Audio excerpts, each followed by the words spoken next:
How do epidemics become pandemics? Pennsylvania declares war on pneumonia. By mid-April, the disease had become indeed epidemic in both of these cities. COVID-19 can be characterized as a pandemic. A pandemic basically refers to an epidemic that has spread over several countries or continents, usually affecting a large number of people globally. Today, we'll be taking a trip down memory lane, giving you an insight into similar situations in history.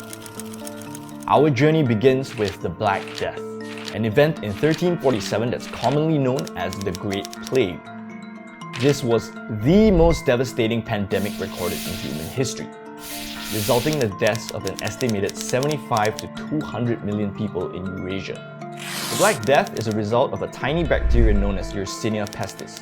This bacteria is commonly transported in populations of fleas, who are then transported by rats and other ground rodents common in Asia. Merchant ships at the time were rife with rat infestations, and this was the most likely contributor to the disease going on a world tour. Believe it or not, the Black Death was never cured. Instead, it died out with almost half the population of the world. Those that survived had a gene that made their immune systems stronger against the disease. This means, as they procreated, they passed the gene on to our modern population. Later, in 1817, the first of 7 cholera pandemics would begin in India. Experts suggest that it originated from the Ganges River and went on to contaminate food, which became the mode in which it started to spread. This created a vicious cycle as the bacteria lived on in the feces of an infected person and spread to poorly treated sewage and water systems, which was the case for most of the world in 1817. The inability to contain this rapid movement caused the disease to quickly spread through most of Asia, resulting in the death of hundreds of thousands of people. On the island of Java alone, 100,000 lives succumbed to the disease. Cholera studies by R. Politzer, MD, in 1954 suggest that cholera never fully disappeared, as it only took dives in infection rate during the winter seasons, in which people would come out of their homes less.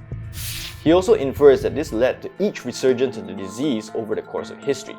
The next stop in our journey takes us to the 1918 H1N1 influenza virus, what you know as the Spanish flu.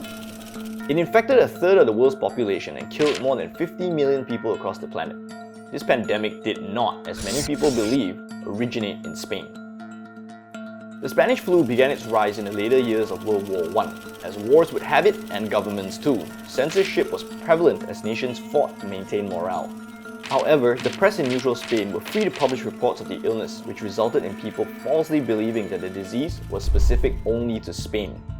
One of the first registered cases was that of Albert Gitchell, a US Army cook at a military base in Kansas, who was hospitalized with a 40°C fever. The virus spread quickly through the base, which housed about 54,000 troops at the time. By the end of the month, 1,100 troops had been hospitalized and 38 had died after developing pneumonia. The virus which the US troops were carrying as they headed to Europe for war was far more deadly than the guns they had in their hands. According to James Harris, a historian at Ohio State University, the rapid movement of soldiers around the globe was the main reason for the spread of the disease. Harris believes public health officials who were unwilling to impose quarantines during wartime were the ones to blame for the mass outbreak of the virus. In Britain, for example, a government official named Sir Arthur Newsholme knew full well that a strict civilian lockdown was the best way to fight the spread of the highly contagious virus. But in fear of crippling the war effort, he refused to keep munitions factory workers and other civilians home. This evidently did little to mitigate the spread of the virus. Eventually, cities in the United States began to impose lockdowns and social distancing measures, which led to the end of the Spanish flu in 1920. Fast forward 100 years later, late December 2019 saw the World Health Organization's China office make its first reports of a previously unknown virus. The city of Wuhan became the first major victim to experience the full effects of this virus. 现在绝大部分的是来自于武汉或者去过武汉，所以现在呢，我的总的看法呢，就是没有特殊的情况呢，是不要去武汉。What we now officially know as COVID-19, an abbreviated form of coronavirus disease 2019, has truly taken over the world and has affected lives across the globe. Although unconfirmed and mainly just theories, COVID-19 is said to have originated in a wet market in Wuhan, which sold both dead and live animals. But to date, no one has been able to confirm the source of the virus. What we do know is that the virus has an incubation period of up to 14 days. And by now, knowing how the virus spreads should be like knowing your ABCs.